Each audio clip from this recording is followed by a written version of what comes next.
Welcome back to the channel, and in this video we're going to be tackling this familiar car. So we did the clutch on it, we also did a few other bits that needed for the MOT, the rear springs, in the Polo 6R rescue video. Now this car now doesn't start, which obviously is a bit of an issue, and it's throwing a code for the EGR and it's saying that there's excessive flow. Now that could be because the MAF is drawing in too much air from bits on YouTube, but realistically it's a 1.2 diesel, it's only used for short journeys, and that EGR I'm pretty sure has been replaced before, and these are known to fail. So what we're going to do in this one is dive into this, but the one thing I don't want to do is drop that subframe again, because it's been tracked since we did the clutch and we dropped the subframe to take the gearbox out. So we're going to try and do this EGR. We might have to get under the car, but hopefully we don't have to take the subframe out. So again, familiar site here, and this is what we were working with last time, and the EGR is all the way down there and underneath the turbo, which is always good fun. Now it's one of those where, so we can see the top of the cooler there, so we can definitely get access to bits and bobs right there, just in case you were wondering. But yes, we've got some coolant clamps, so we'll be using those, and I'll reference off the new EGR cooler, and I'll get that now. So here we have GSF's finest. Now obviously you do get what you pay for in terms of parts, and this was the cheapest one available on the net with a somewhat reasonable pickup time. And here it is. So here we have it set up in its orientation. So as you can see, you've got one hose at the top here, and you've got one hose just down the bottom there. Both of those can need to come off because this EGR valve includes the cooler itself as well. Luckily, although it was one of the cheapest ones we could get, it did come with some new brackets. So as you can see here, we've got two ports there for exhaust gas in and out. Don't know which order they are, but hey ho. And then what we suspect has happened is coolant started to escape from here, and it's locked this valve up, because when you start this car it immediately stalls out, and I suspect it's because exhaust gas is just running straight back into the intake and choking it, which is never fun. So I'm going to replace this.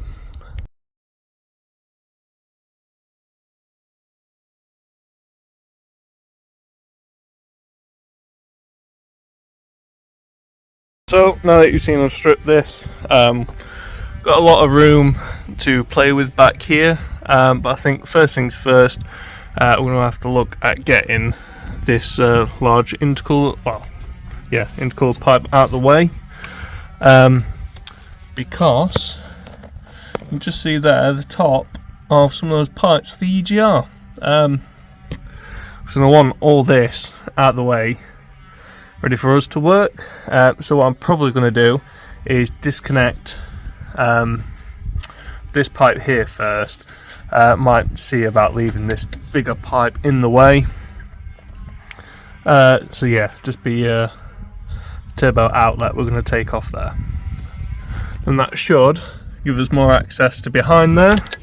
I do believe as well what we can do is undo those triple squares down there, and then we should be able to move that hard pipe that's also on the side of the engine and get that moved out of the way, ready for us to get down in there. Might also take this off if it annoys me.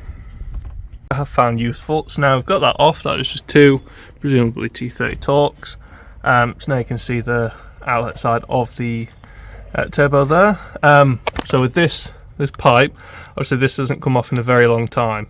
So what I'm going to do, I'm going to use a pick tool just to lift it up a little bit, get a bit of WD on there so it'll slide off nicely, and then I'm just going to run the pick around it, and then that should in theory allow me to get that boost pipe off, and then we'll clean it before it goes back on so that it'll get a nice tight seal. What we've done here, we've slackened that one off, that bolt there, so now this big pipe is loose.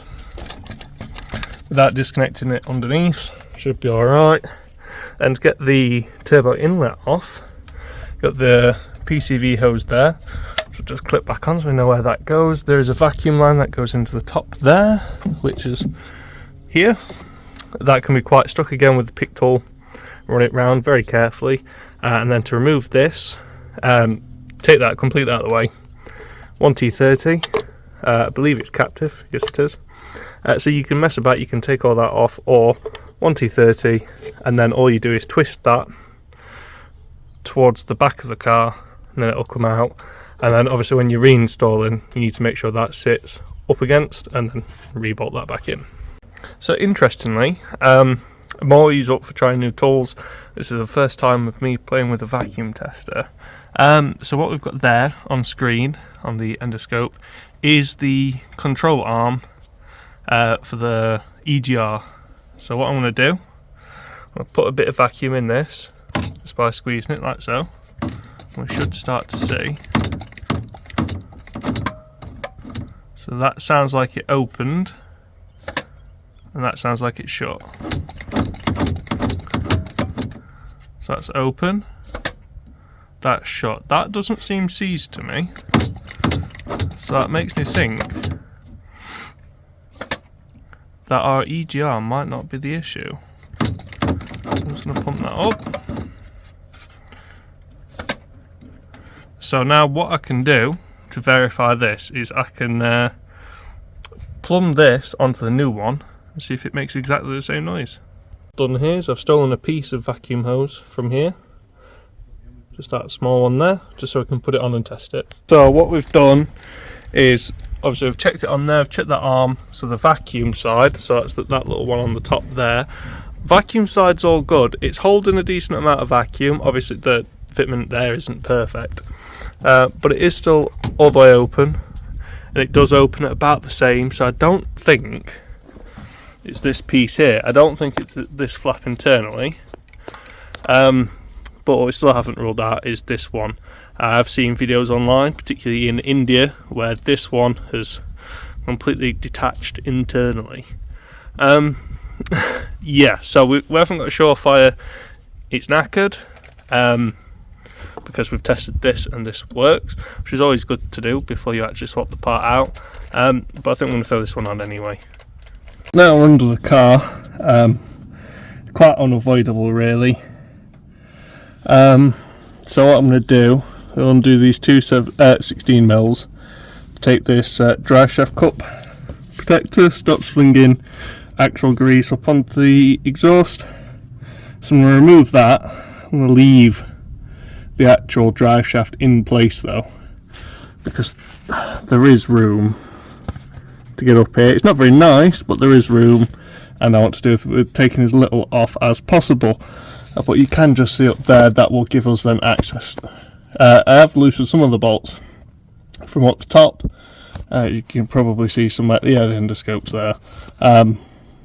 Well, basket, whatever you want to call it. Yeah, so I'm going to get this off and out of the way first, and then carry on. Now, as you can see, like we've got much better access now up to those bolts that are holding that EGR in place, or the pipes for it. A little update on where we're at. What we've done is we've used a 5mm Allen there to remove our V-band clamp, and what we've done there is we've just dropped that exhaust down. Obviously we've checked that inside the turbo, everything looks good. So we've dropped that down, that's not under tension where it's sat, and underneath there's a bracket. There's two 13mm nuts going towards the engine, and there's two 13mm bolts coming up. You can see them there. It's the bolts that you want to take out to release the is that a DPF? Well, whatever this part of the exhaust is, down and out of your way. And then the next thing we need to tackle, we've got all the rest of the bolts out for the EGR pipes, the pipe that connects it, but now we need to release this one, and it looks like 12mm nuts on either side of this pipe to get this pipe out of the way of the EGR. So there we have it. We now have all the pipes back there removed, apart from the coolant pipes obviously. yeah, as you see, we're pretty empty down there. So these are the two pipes I was talking about. This side is for the EGR, that's the side that goes to the turbo. I've left the gasket on. Actually, we have fresh gaskets for the EGR itself, but not this side. Should always replace your gaskets, but hey ho, here we are.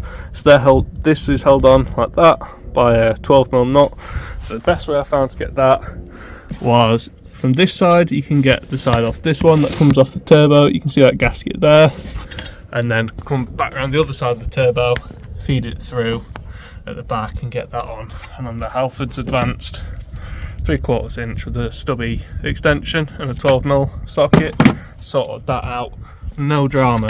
So now we go back under the car and we're going to look at clamping off these coolant hoses to minimise coolant loss, and we're also going to then be unplugging the electronic valve, and we're going to be undoing the 4 torques that hold this cooler body, oh you see one there, hold this to the actual block of the engine itself.